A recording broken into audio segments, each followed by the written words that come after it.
Irmãos, irmãs, companheiros de jornada, encarnados e desencarnados, muito boa noite a todos. Sejam todos muito bem-vindos a mais este encontro com os estudos da doutrina espírita. Estendemos os nossos agradecimentos também aos irmãos que nos acompanham através da Rede Boa Nova, que todos possamos usufruir e aprender um pouco mais nessa noite de hoje. Antes de adentrarmos no nosso tema desta noite, como é de nosso habitual costume, vamos fazer a nossa menção ao calendário espírita, que nesta semana homenageia Benedito Godoy Paiva.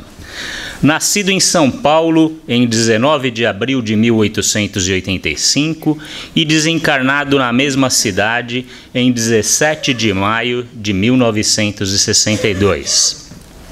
Conhecia profundamente as Escrituras e dos Evangelhos tirou ensinamentos sublimes que o nortearam em toda a sua vida. Convertendo-se ao Espiritismo, iniciou uma nova fase, passando a dedicar-se inteiramente à doutrina espírita. Colaborador da Federação Espírita do Estado de São Paulo, foi diretor do Departamento Cultural e Social e membro do Conselho Deliberativo. Colaborou na fundação da Escola de Aprendizes do Evangelho e de outros cursos ministrados por aquela instituição. Em 1947, tomou parte saliente na fundação da União das Sociedades Espíritas do Estado de São Paulo. Foi orador por mais de 25 anos, fazendo inúmeras conferências, editando, baseado nelas, o livro Quando o Evangelho Diz Não. Também foi jornalista, colaborando com a divulgação do Espiritismo na imprensa. Como poeta, escreveu Nossa Estrada e também foi um exímio músico. Deixamos então, nesta noite de hoje, a nossa homenagem a este companheiro de jornada, Benedito Godoy Paiva. Como nosso irmão disse ao início, hoje estaremos falando sobre o Livro dos Espíritos. Mais propriamente falando sobre a introdução ao estudo da doutrina espírita, que está dentro dos itens 11 ao 17. O Livro dos Espíritos, esse livro foi publicado pela sua primeira vez em abril de 1857, e esse livro é o primeiro livro da codificação espírita que nós temos. Allan Kardec, através da ajuda dos espíritos, através do ensinamento dos espíritos e do auxílio que ele teve de inúmeros médiuns, fez uma coletânea a qual ele codificou e nos transmitiu, sem a qual nós hoje não seríamos considerados os espíritas e estudiosos que os somos, pois esta obra é de extrema importância para o mundo espiritual, para o mundo terreno, para a evolução a qual nós temos que passar. Essa obra, quando foi feita, ela foi dividida em 4 partes básicas, pois era assim que funcionava naquela época. Todos os trabalhos filosóficos, eles eram divididos em 4 partes.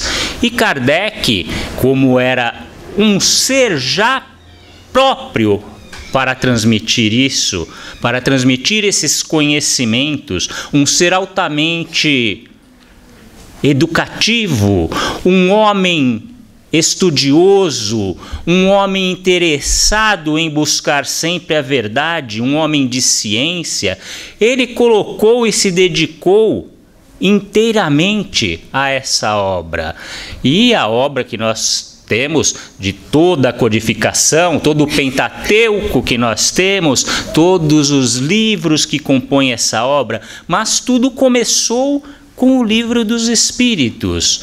E esse livro, vindo nas 4 partes, as quais abrangiam, primeiro, as causas primárias, depois, o mundo dos espíritos, as leis morais e, por fim, as esperanças e consolações.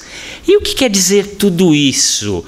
Bom, as causas primárias, dando uma rápida introdução, Kardec falava sobre a divindade, sobre Deus, sobre o que era Deus, sobre como poderíamos entender o que é Deus. Seguindo adiante, ele começa a comentar sobre o mundo dos espíritos, que nada mais é do que o mundo que nós vivemos, só que no plano espiritual, porque os espíritos, eles nos rodeiam a todo instante, nós estamos cercados por esse mundo espiritual, este mundo invisível, ao qual nós não vemos, mas sabemos que existe. E Kardec, através do Livro dos Espíritos, através de perguntas e respostas, nos deixa isso muito bem claro, nos exemplifica e nos explica várias situações da vida que nós passamos e que não tínhamos o entendimento necessário, porque quando Jesus passou na terra, ele prometeu aos seus apóstolos que mandaria um Consolador. E esse Consolador prometido, nós que estudamos a doutrina espírita, entendemos como sendo exatamente o Espiritismo, essa doutrina que nos traz as explicações para tudo aquilo que Jesus colocava em parábolas, devido à falta de entendimento daquela época. Ainda hoje, há mais de 2000 anos, nós estamos estudando isso e precisamos estudar constantemente para que possamos aprender os verdadeiros significados do Evangelho, porque o Espiritismo, as obras de Kardec, que vieram através dos Espíritos, nada mais são do que explanações sobre o próprio Evangelho de Jesus. Daí a terceira parte do Livro dos Espíritos, que fala das leis morais. E o que são essas leis morais? São leis às quais todos nós estamos envolvidos no dia a dia. Leis de trabalho, de conservação, leis de amor, leis de felicidade, leis de justiça e liberdade para todos. São essas leis morais que são explicadas nessa parte do livro. E na última parte, nós temos as esperanças e consolações, onde Kardec, junto com os espíritos, nos mostram a vida presente e, mais do que isso, a vida futura, as explicações para onde iremos após o desencarne, ou seja, após a morte, a qual muitas vezes nós ainda tememos.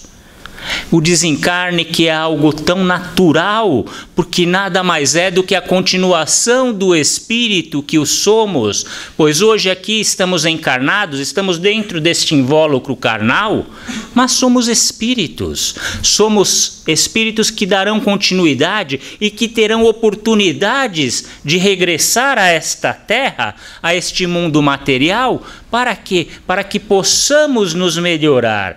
E é através disso que Kardec, junto com os espíritos, junto com a ajuda desses médiuns que puderam e que ajudaram, sem os quais não teríamos esse intercâmbio, porque médium, na realidade, todos somos, mas um médium de trabalho, um médium ostensivo, é esse que consegue fazer um intercâmbio entre o plano espiritual e entre o plano material. São pessoas que não são melhores do que qualquer um. São pessoas iguais a todos nós, de classes baixas, altas, independente de estudo ou não. São pessoas, são seres, são irmãos que, como nós, vêm com uma missão de ajudar, de trabalhar, de buscar o entendimento. E, portanto, a importância deste livro, que é o primeiro da codificação. Nós precisamos dar muito valor, porque é um livro realmente inovador, extraordinário. Até nos dias de hoje, nós devemos estar continuamente lendo, estudando, porque a cada vez que nós começamos a folhear esse livro novamente, assim como qualquer obra, nós vamos aprendendo, nós vamos nos melhorando, porque nós passamos por evolução dia após dia. Nós estamos aprendendo. A vida nada mais é do que uma escola onde nós colocamos em prática tudo aquilo que aprendemos no plano espiritual. No plano espiritual nós aprendemos, temos consciência de tudo aquilo que somos, das dificuldades pelas quais passamos, e é aqui na Terra que nós temos a oportunidade de colocar tudo isso em prática. O conteúdo desse livro é de extrema importância, porque ele nos mostra a existência de Deus, o porquê de tudo, como foi a criação, de onde vieram os espíritos, onde é o mundo dos espíritos? Será que é um mundo tão diferente do nosso? Por quê de cada uma das coisas? Através das perguntas e das respostas, nós vamos entendendo a pluralidade dos mundos, ou seja, nós temos, além daqui da Terra, nós temos muitos mundos neste universo infinito. Nós aprendemos sobre a pluralidade da matéria, que nada mais é do que o quê? A oportunidade da reencarnação. E o que é a reencarnação? É retornarmos a um novo corpo material que possa nos permitir colocar em prática os ensinamentos, os exemplos. Ele nos fala sobre a vida espiritual, e ele nos esclarece e nos mostra todas as suas atividades, nos mostra a influência que os espíritos têm sobre nós no dia a dia. Como estudantes, como adeptos da doutrina espírita, nós precisamos estar lendo esse livro constantemente. Para quê? Lembram-se que o Mestre Jesus sempre nos disse: orai e vigiai. Mas vigiar é vigiar o pensamento. E para que nós possamos vigiar os nossos pensamentos, nós temos que ter, primeiramente, conhecimento, entendimento daquilo que se passa no nosso dia a dia. Porque se nós não tivermos as respostas para as nossas dificuldades, para os nossos obstáculos, se nós apenas olharmos para o lado material, então nada mais terá sentido. E é por isso que nós temos a importância gigantesca desta obra, que nos exemplifica, que nos esclarece as dúvidas do cotidiano. Através deste livro foram feitas inúmeras manifestações mediúnicas, através das quais Kardec foi elaborando as perguntas, as respostas e coletando todas essas perguntas de diferentes espíritos, de diferentes médiuns, que vinham de diferentes locais, diferentes cidades.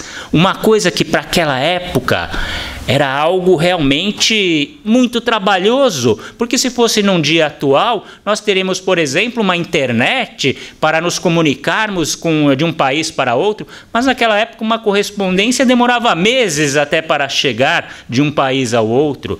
E Kardec foi coletando tudo isso e, através das manifestações, ele foi fazendo as perguntas e formulando e coletando essas respostas e, principalmente, catalogando elas de uma maneira clara, de uma maneira onde todos pudéssemos entender e onde todos pudéssemos estar buscando perguntas e respostas para a nossa vida.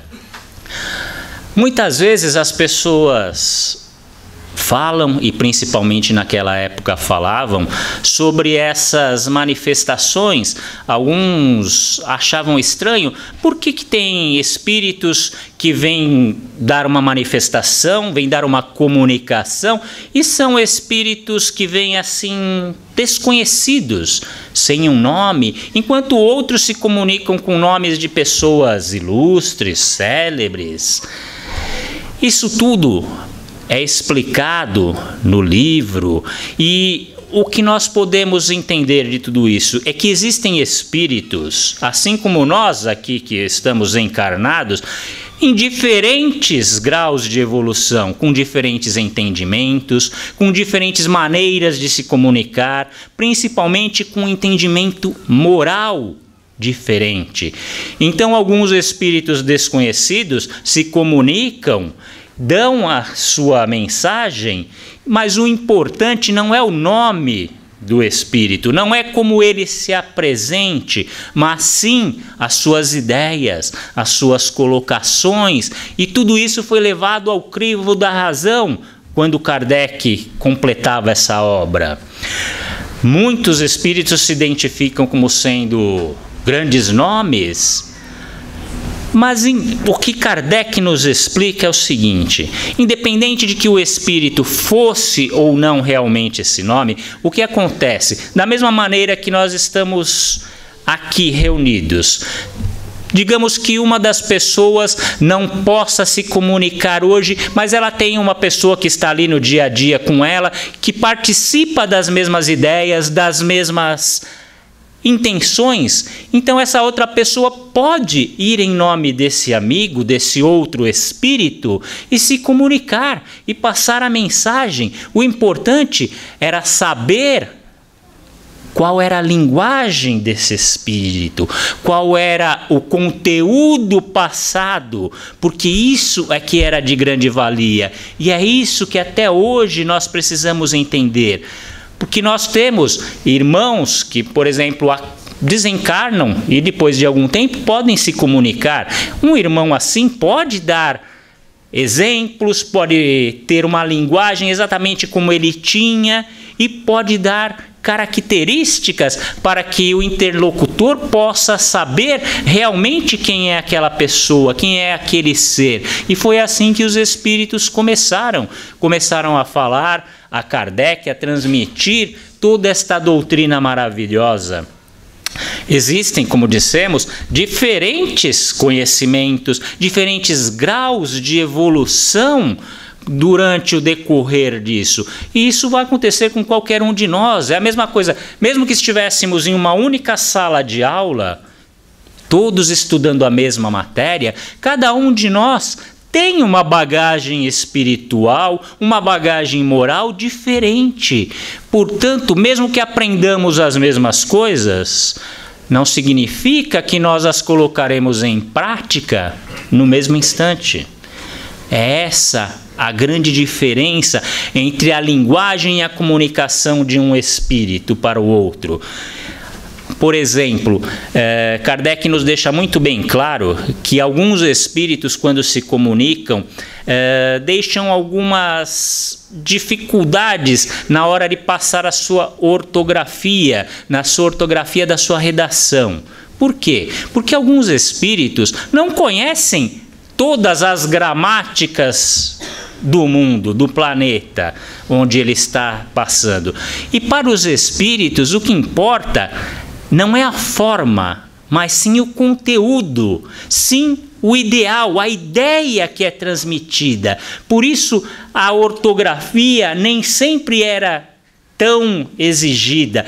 E aí sim, Kardec teve todo o trabalho de pegar as ideias passadas e colocá-las de uma maneira clara para que pudéssemos entender. E isso é algo que até os dias de hoje nós temos e vamos ter sempre, seria a mesma coisa que estarmos em um país onde precisássemos nos comunicar e digamos que esse país fosse um país que tivesse uma gramática muito menor do que a nossa, onde nós não tivéssemos palavras suficientes para expor aquilo que queríamos, que gostaríamos de passar. Então, com certeza, o que nós estaríamos passando seria ortograficamente de uma maneira inferior, mas a ideia, o conteúdo é que importa. É o mesmo que nós passamos quando começamos a aprender uma nova língua. É uma coisa tão natural e é isso que acontece com todos os espíritos. Muitos já ouviram falar, olha, para de estudar muito espiritismo porque você vai ficar louco.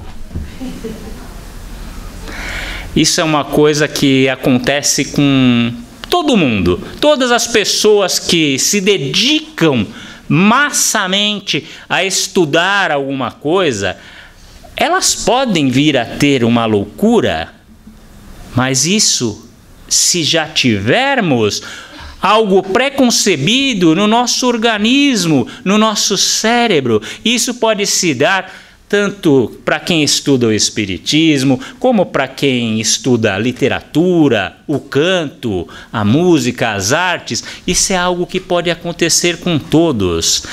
Muito pelo contrário, Kardec ainda nos dizia que o espiritismo ele pode sim ser um salvador, ele pode sim ser um facilitador e ajudar a que nós possamos entender e compreender os momentos da vida, os momentos que nós passamos, e assim podemos aprimorar o nosso dia a dia, os nossos conhecimentos, podemos evoluir, podemos usar as nossas dificuldades e entender que elas servem para nos lapidar, para nos melhorar. E dessa maneira, estudando, muitas pessoas vão sair, sim, da loucura, vão deixar de entrar, vão deixar de cometer um suicídio, porque vão entender o que está escrito no livro dos Espíritos e o que os Espíritos nos mostram para todas as situações que nós podemos ter. As obras da codificação, elas deixam muito claro cada um dos momentos da vida, cada um dos momentos pelos quais nós passamos, as buscas que temos. E nós precisamos entender que isso faz parte integrante do espírito. Nós precisamos entender que isso não é um magnetismo puro que foi transmitido porque o médium era um ser altamente inteligente, ou como muitos diziam, que o médium tinha a capacidade de captar em um recinto a inteligência dos outros para responder às perguntas. Mesmo porque naquela época o espiritismo não era nada que ninguém apoiasse, que ninguém conhecesse, que ninguém entendesse. Então, como que esse médium iria pegar ideias, às vezes positivas, às vezes negativas, algumas boas, outras más? Como ele iria pegar essas ideias se as pessoas que estavam ali presentes não podiam lhe passar? Será que ele buscava isso em outros bairros, em outras cidades? Não, meus irmãos. Na verdade, tudo isso vinha do Espírito, dos Espíritos que povoam o mundo espiritual. E é por isso que essa doutrina é uma doutrina dos Espíritos fazendo esta ligação que nós precisamos entre o homem e Deus, entre a evolução do homem para chegarmos a conhecer Deus, sem a qual nós estaríamos sem esse elo, sem esta ligação. O Espiritismo vem para nos mostrar exatamente isso. Um dos momentos muito importantes que aconteceu, principalmente com a publicação da doutrina espírita, foi o que Allan Kardec chamou de Auto de Fé de Barcelona. O que foi o Auto de Fé de Barcelona? Foi uma época, em 1861, na Espanha, em Barcelona, onde um amigo de Kardec, que era um francês, ele tinha uma livraria na Espanha. E ele pediu para que Kardec lhe enviasse alguns livros para que ele pudesse colocar esses livros ali e pudesse vender. Até que o bispo de Barcelona, resolveu que esses livros eram impróprios, que esses livros iam contra a religião, iam contra o governo, contra uma série de coisas. E ele pediu para que na própria alfândega esses livros fossem presos. Esse próprio bispo não permitiu nem que esses livros voltassem para a França. Ele os queimou em praça pública. Foram mais de 300 exemplares de livros na época queimados, entre eles o Livro dos Espíritos, algumas coisas sobre a revista espírita que já passava-se naquela época. O que ele não podia entender e o que ele jamais imaginou é que essa queima de livros, ela se tornou tão favorável para a divulgação do Espiritismo, porque na época todas as emissoras de TV, todas as emissoras de rádio, jornais, divulgaram isso de uma maneira gigante. E isso fez o quê? Com que o Espiritismo, com que essa chama que foi criada através da queima dos livros, com que essa chama ardesse para que as pessoas tivessem o interesse em saber o que era a doutrina espírita.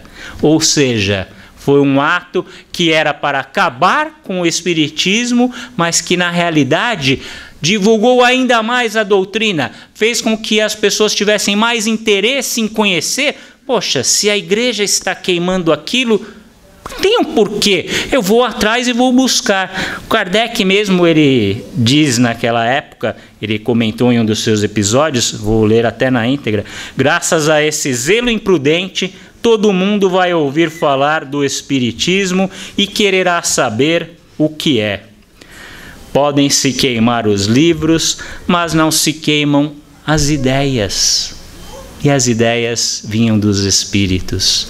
Mesmo que todos os livros do mundo fossem queimados, os espíritos estão aqui para nos esclarecer a todo instante. Bem, meus irmãos, depois dessa palestra, tenho certeza que todos têm alguma dúvida, algum comentário a fazer, pois o nosso cérebro fica borbulhando com essas questões. Então agora é o momento de que vocês possam participar. Nós precisamos da ajuda de vocês e da participação de vocês. Então aquele que quiser, levante o seu braço, que nosso colega levará o microfone e faça perguntas de acordo com o tema que foi palestrado hoje, por favor. Enquanto vocês se preparam e tomam coragem, eu vou começar com a minha pergunta. Posso? Marcos, você falou que todos nós somos médiuns. Alguns têm a mediunidade mais aflorada, ou o que alguns chamam de mediunato.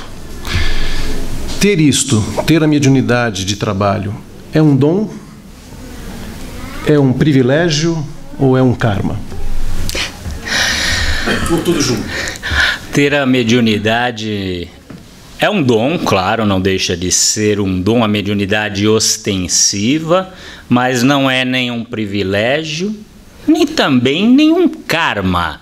Na realidade, quando nós vamos reencarnar, nós já passamos por todo um projeto de reencarnação no plano espiritual. E as pessoas que vêm com essa mediunidade ostensiva já vêm com isso programado, pré-programado, ou seja, é um trabalho, sim, um trabalho muito árduo, que precisa ser levado muito a sério, com muito estudo, com muita dedicação e muita honestidade.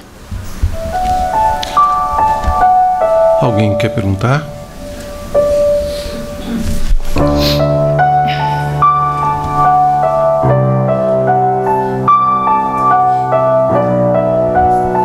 Boa noite. Boa noite. Eu gostaria que você explanasse um pouco sobre a doutrina espírita as ações que a casa faz em prol de educar esses espíritos aqui encarnados, que são os cursos que provêm daqui, justamente para tirar essas dúvidas aí que nós temos diariamente. Às vezes não sabemos aonde buscar essas explicações. Todas as casas espíritas buscam, as casas sérias, buscam passar os ensinamentos da doutrina. E uma das maneiras que nós temos de estar buscando esses ensinamentos, além da leitura solitária, é o estudo, é o trabalho. E a casa, por exemplo, ela oferece cursos onde você tem a oportunidade de estar semanalmente aprendendo, discutindo cada um dos itens de toda esta doutrina. E isso é uma coisa realmente muito importante. E como buscar? Marcos, eu gostaria de estar participando de um curso desses, o que eu faço? Nós temos o plantão de orientação na casa, nós temos as pessoas que atendem aí durante o dia inteiro e podem dar maiores esclarecimentos sobre isso.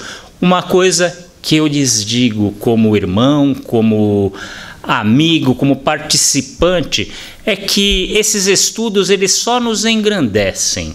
O estudo da doutrina, o evangelho propriamente dito, é algo que, se estudado e praticado, só irá nos fazer o bem, irá nos demonstrar como devemos nos tratar, como devemos tratar os nossos irmãos e principalmente a sociedade. Porque se nós queremos mudar o mundo, como vivemos falando, precisamos começar com as mudanças interiores, com aquilo que nós somos, com aquilo que nós pensamos.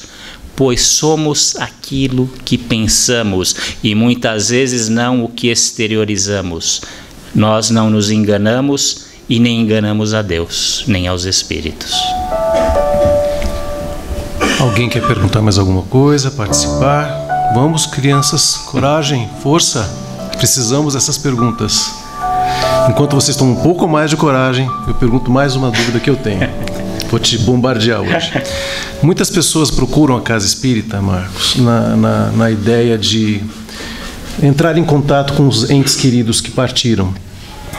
E é um alento para essas pessoas receberem essas comunicações, mas muitas vezes aparece a dúvida naquela pessoa: será que foi mesmo o meu pai que mandou essa mensagem, o meu irmão? O que você tem a dizer e orientar essas pessoas que buscam esse contato, e muitas vezes esse é o primeiro contato que os traz à casa espírita e os levam a uma vida para sempre na casa espírita? Realmente, ou nós vamos para a religião, para a doutrina, para os estudos, ou é pelo amor ou é pela dor. Mas, como bons estudantes que o somos, nós estamos geralmente indo buscar a cura através da dor. E realmente, quando nós recebemos uma mensagem de um irmão, de um parente que desencarnou e que essa pessoa pode se comunicar, ou ela mesma, porque ela já tem condições para isso, ou muitas vezes através de espíritos que trazem uma mensagem: olha, o seu pai ele não pode ainda se comunicar, mas ele está bem, ele já entende, ele sabe por onde ele está passando, ele sabe que ele está no plano espiritual, ele pede para que você tenha paciência, para que você busque estudar, para que você busque se aprimorar. São essas falas, são essas mensagens que muitas vezes nos fazem cair a ficha, como dizemos, nos fazem nos conscientizarmos do que é a vida e buscarmos esse estudo mais aprofundado. Então a casa é nada mais, nada menos do que uma porta que nós temos diante de tantas portas que a vida e que o mundo espiritual nos dá. Boa noite. Boa noite. Eu gostaria que você esclarecesse para muitos, que muitas vezes estão chegando pela primeira vez na casa, diante de tantas religiões, tantas filosofias que nós temos aí na nossa sociedade, é o que te dá a segurança para falar assim, como aqueles que já conhecem um pouquinho, da certeza da doutrina espírita ser a terceira revelação. A fé, meus irmãos, ela é tudo no universo. Porém, não a fé cega. Aquela fé que deve ser embasada no conhecimento, que deve ser transmitida através daquilo que nós compreendemos. É por isso que a doutrina espírita nos dá esse embasamento, porque ela responde a inúmeras dúvidas que nós temos no dia a dia. É através da certeza dessas respostas que vão se encaixando diretamente em nós, é através dessa fé raciocinada que nós temos a certeza daquilo que queremos, daquilo que buscamos e das verdades espirituais. Eu aproveito até esta sua pergunta, que fala sobre a fé, para ler um trecho na íntegra que eu trouxe para vocês. Um professor, reunido em uma sala de aulas, junto com seus alunos, começa a fazer umas perguntas para um dos estudantes. Provavelmente alguns de vocês já conhecem essa história, outros a ouvirão pela primeira vez. E começa o professor assim: você é judeu, não é, filho? E o estudante responde: sim, senhor. Então você acredita em Deus? Absolutamente, senhor. Deus é bom? Claro que sim. Deus é o Todo-Poderoso? Sim. Meu irmão morreu de câncer, mesmo orando a Deus os dias para que Ele lhe curasse. A maioria de nós tentaria ajudar aqueles que estão doentes, mas Deus não o fez. Como pode Deus ser tão bom?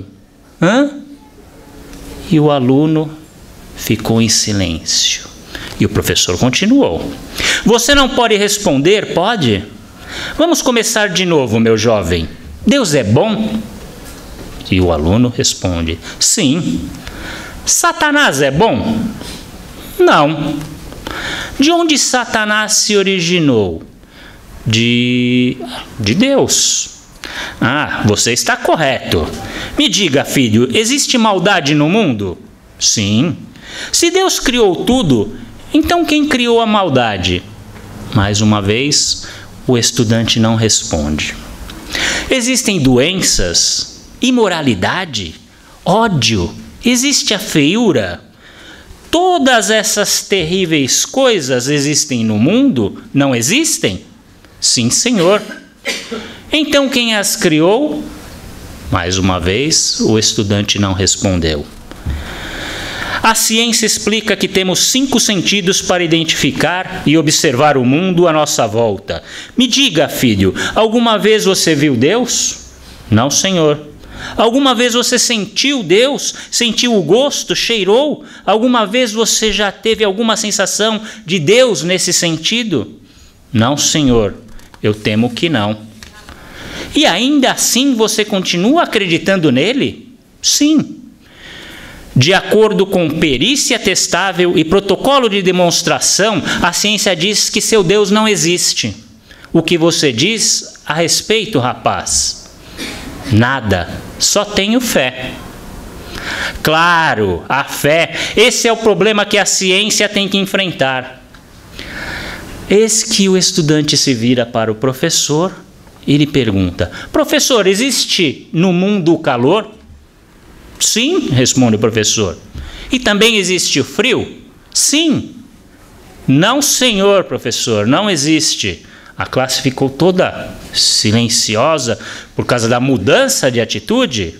E o estudante continua: senhor, você pode ter muito calor, até mais calor, super calor, mega calor, calor branco, pouco calor e até calor nenhum. Mas não existe nada chamado frio. Podemos alcançar 458 graus abaixo de zero, que seria a total ausência do calor. Mas não podemos ir nada além disso. Não existe o frio. Frio é apenas uma palavra que usamos para descrever a ausência de calor. Não se pode medir o frio. Calor é energia. O frio não. É o oposto do calor. apenas a ausência dele. O professor ficou em silêncio e o aluno continuou. E a escuridão, professor? Existe a escuridão? Sim. O que seria a noite se não existisse a escuridão? E o estudante lhe diz: você está errado de novo, senhor. Escuridão é a ausência de algo. Você pode ter pouca luz, luz normal, luz brilhante, um flash. Mas se você não tiver luz constantemente, você não tem nada. E isso é chamado escuridão, não é? Na verdade, escuridão não existe. Se existisse, você seria capaz de torná-la ainda mais escura. Não poderia? Mas o que você está querendo provar, jovenzinho? Pergunta o professor.